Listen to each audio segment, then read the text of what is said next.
Welcome back. We are going to be doing no-bake cookies for our final lab in 6th grade.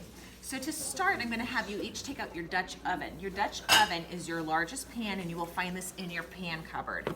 We're not going to turn the heat on quite yet. We're going to combine our sugar, which is 3/4 cup. So you're going to need 1/4 of a cup and 1/2 of a cup to equal 3/4. We're going to add 1/4 of a cup of milk to this. Milk is a liquid, so therefore we need to remember to use our liquid measuring cup. And the key technique for liquids is to get down eye level, wait for the wiggling to stop, and make sure it is lined up accurately when you get eye level. So we have our sugar, our milk. Now we need butter. Do I need a 1/4 cup measuring cup for my butter? No way, because I can look at my label and there's already a ruler built in. So I am able to go ahead and put my margarine right in. 1/4 of a cup is the same as 4 tablespoons. Next thing I need to do is add some cocoa. This is what's gonna make our no-bake cookies chocolate. Not all cocoa is a candy bar. Sometimes it comes in a powder. So I'm going to add 2 tablespoons of cocoa.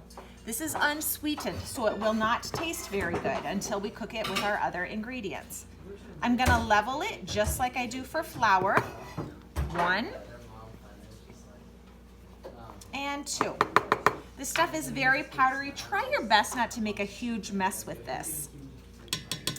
So now that I have all of these ingredients, I'm going to bring this mixture to a boil on medium to high heat. And I'm going to use a wooden spoon.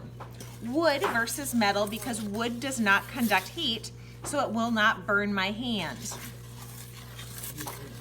Once this boils, I'm going to cook it for 1.5 minutes. I'm going to start timing once this mixture reaches a full rolling boil. This is the trick to successful no-bake cookies. If I boil this for too long, the cookies will turn out dry and crumbly.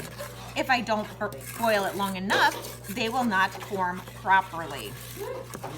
So once this butter begins to melt, we can wait for the boiling process. The last ingredients I'm going to be adding to this are peanut butter, oats, and vanilla extract.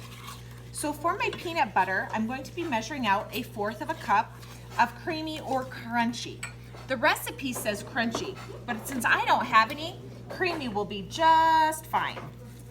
We're gonna use a rubber scraper to scoop our peanut butter into a dry 1/4 cup measuring cup. Make sure it is leveled off. Now protein is going to give us 2 very important nutrients. One is fat and one is protein. It is a plant-based protein versus an animal-based protein because it comes from a nut.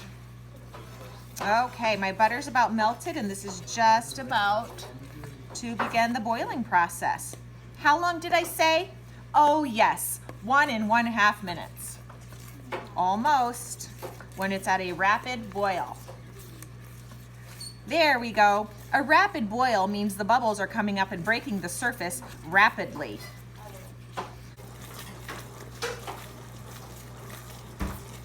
Once I reach 1.5 minutes, which I just did, I'm going to take this off of the heat and I'm going to stir in my 1/4 cup of peanut butter,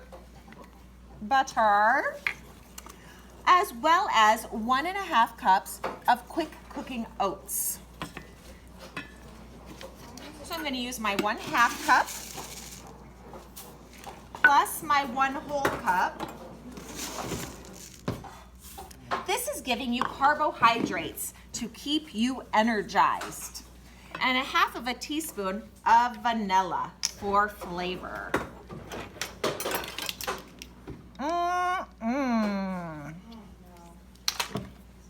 Stir it up.